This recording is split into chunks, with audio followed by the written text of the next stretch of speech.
Good day to all my friends, subscribers, and viewers. We have another listing. This is Glenrose Residential Estate located here in Karkar City, Cebu. So, this is located in Karkar City, Cebu. Developed by Santa Lucia Development Corporation. So, sa Santa Lucia ni nga development, guys. So, gated, then very close from National Highway. So, doon na siya sa highway. Then, we have available lot only ni siya, guys. Ranging from 72 square meters up to, usually guys, tag 72 square meters, yun ni siya kasagaran ang cutting, ani. Then, this is a good investment because it is already developed. So, just only less than an hour from Cebu City. Then, few minutes from city proper. So, doon ragid siya, guys. Actually, from Cebu City, kung wala lay traffic, mga naaraginis mga 40 minutes or 30 minutes gani kung magkinaunsa gyud kanang wala gyud traffic. So, doon ragid ni siya nya. Nindot kayo ba kay elevated pingana gito sa babaw. Then, diri sa unahan na diri ang clubhouse. So, day guard, security. Na ba tayo roving guard ani dong? Wala. Wala pa. Pero gabi na roving guard. Wala gyapon. Wala pa. Single post na.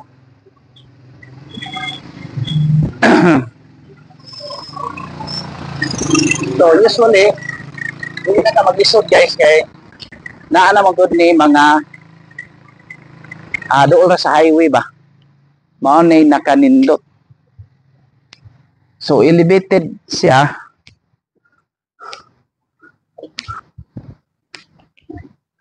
So nadiri ang tennis court. See, yan natin mga available pa diri. So, mao ni ang Glenrose. Mo proceed ta dito sa unahan para pagtanaw sa kanang overview lang sa ta, guys, ha, kay basta kay mao ni ang ato ang property. Naaman tay mapa. We have a map na ang mga available lot only. Okay? So guys, di ana ta diri dapit sa ni proceed ta gamay diri sa kanang upper portion, no.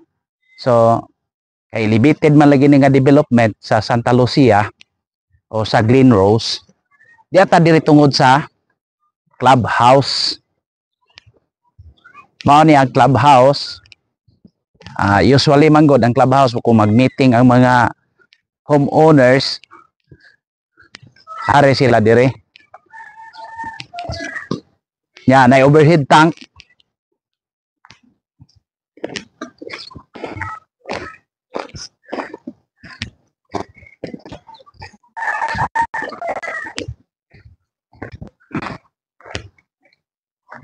So, napod ni sila swimming pool, guys.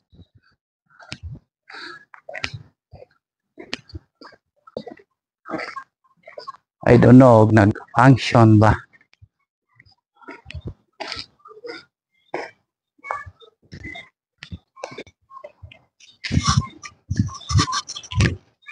So, okay ang swimming pool. Nag-function.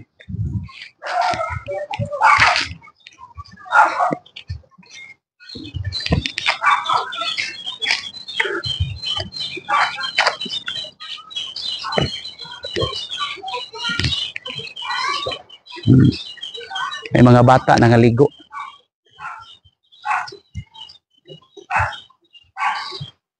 So, ingana ang Glenrose, guys. Glenrose Residential Estate developed by Santa Lucia. Then, by the way, guys, the price is 15,000 pesos. 15,300 pesos.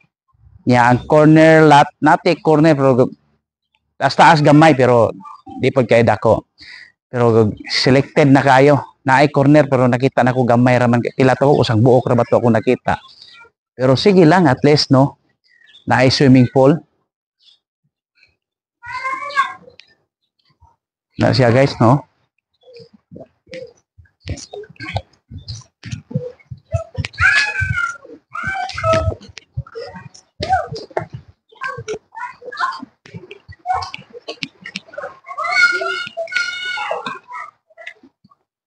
So, dako kayo lang swimming pool guys. Enjoy kay mga bata.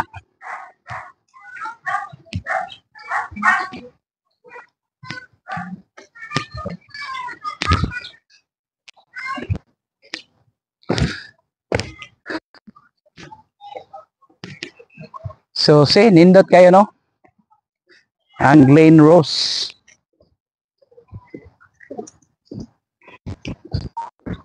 Ya, nindot pagod kay dire kay ari ka dire, magsuroy ka dire, makalantaw ka pa sa dagat.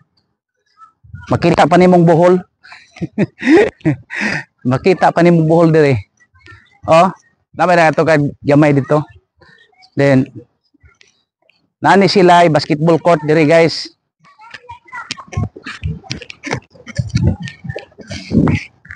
So, nindot kayo, fresh air gyud kayo dire guys.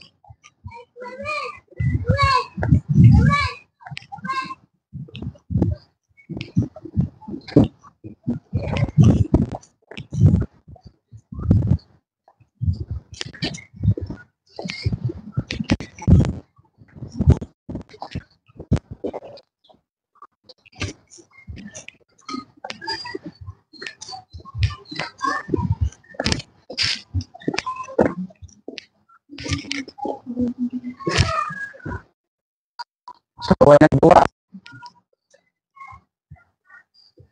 So, swimming pool, clubhouse, swimming pool, tapad siya.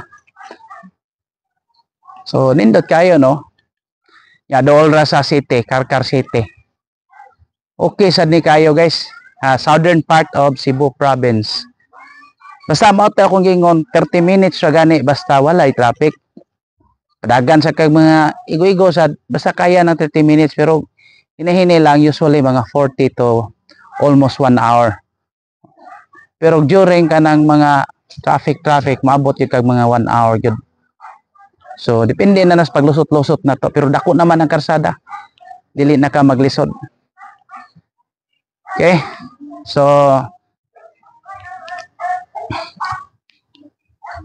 So mubalik tayo dire guys no. Ari sa babaw.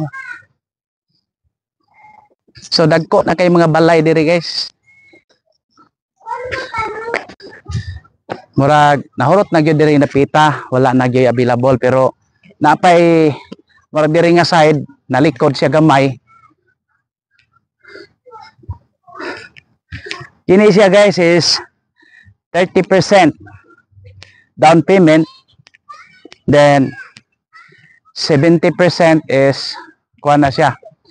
Pwede siya bank financing or kanang installment in-house. Depende sa pagkuan. So, pwede siya in-house.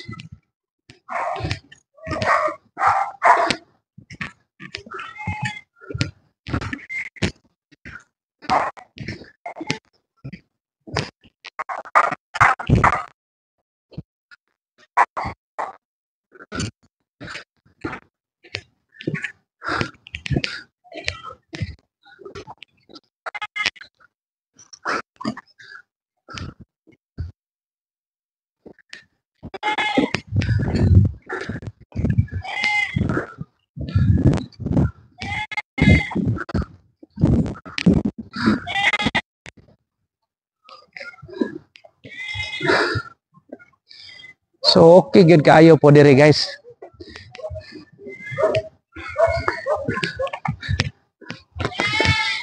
See? Overlooking good kaayo. Nya. Na mga available diri pita nga side guys. Diri nga side. O paingon dito sa corner nga sa kanang likod na ba.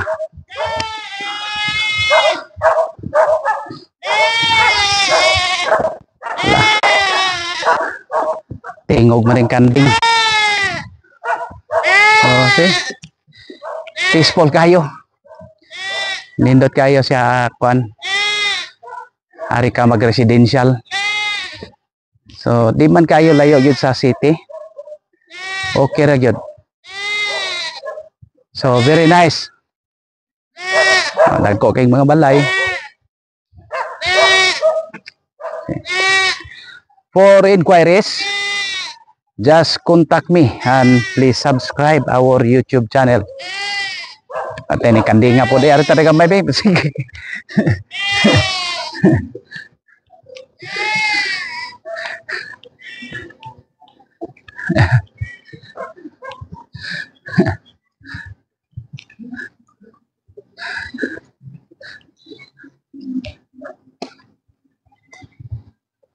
So, mo na guys, so nindot kayo ang overview dito sa Pita Clubhouse. Mag-jogging-jogging ka din, nindot kayo. Okay kayo tanan, sangatanan. Ya, hangin-hangin ba? Kay mura mo siya nabuntod, elevated ba? So, mo na to guys. The price is 15,300 pesos per square meter.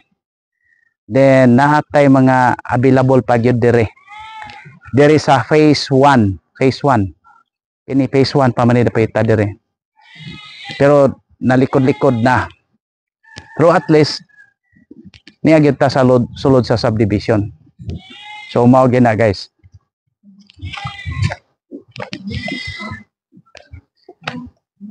Okay. Mga na to, thank you very much and God bless to all.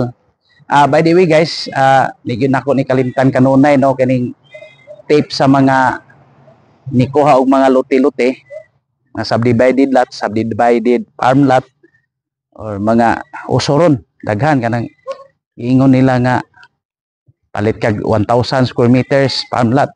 Pagkatinuod kay mao man atong trabaho. Di ni basta-basta pag mag-subdivided lot ka no kay kinahanglan gyud ka og permit gikan sa LGU, local government unit. Madto pa ka sa LGU kung kini nga kuan unsa honored ba ni nila or tagaan ba ni nila permit. Pero ang gibuhat ron sa uban, nag-una na sila dito, wa sila mananghid sa LGU. Mao na nga proper na nga ma-subdivide, kinahanglan pa man nag-approve nila. So ikuan gana i-konsulta sa ninyo sa LGU kung pwede ba na siya paliton or na ba ni permit. Kaduha, kanang gitawag og license to sell. Kinahanglan jud nga naa na jud ni license to sell kay pag siguro man na sa Presidential Decree 957, kuan lang ninyo research sa section 6 kung nag-subdivide ang kuan ang usa ka tao o developer, unsa na siya developer, mga broker mismo nag-subdivide, kuan na siya guys, kanang illegal gyud na kung wa pala sila license to sell. Kay ngano kinahanglan gyud nag-license na sa section 6 sa PD 957, mo put up gyud sila ban, performance ban para pag-protect nga naa gyud mga drainage system, light, tanan kompleto siya. So kung wala na sila license to sell guys, kay on process pa kuno, maingon lang ko nga nagdepende na ninyo ang desisyon. Basta maingon radyo ko, license to sell is the most important. Kay daghan man ron nga nag-ingon ana, daghan kay nagkuan ron subdivide. So kay ila ko no, problema inyo haligay, pero kinahanglan man tag mo undergo ta sa gobyerno na may mga pamaagi ang gobyerno. Upasagdan mo, isubdivide ninyo mga farm lot unsa poy mahitabo, wala tay i-farm or wala tay magbaha na diha, wala ma-regulate. So mapunay ako pangagpas nga kuan gyud na sa gobyerno ang license to sell, gi-impose gyud na. So nya kadtong nakakuha naman kay nadana sa kuan sa broker o sa ahente o sa tag-iya nya didoso na mong padayon kay nakadungog mo ani nga vlog, so inyo lang sang ato ng tag-iya nga sa man makakuha ba tag license so sila ni. Pero kung dili, pwede ninyo withdraw, di ihatag, madto mo sa Human Settlement Adjudication Commission, naman ni sa Ayala, sa Region 7 lang. So, naman na diha. So, kanang gitawag HSAC.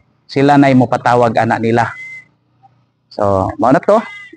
Daghang salamat and again, God bless to all and happy viewing. Bye!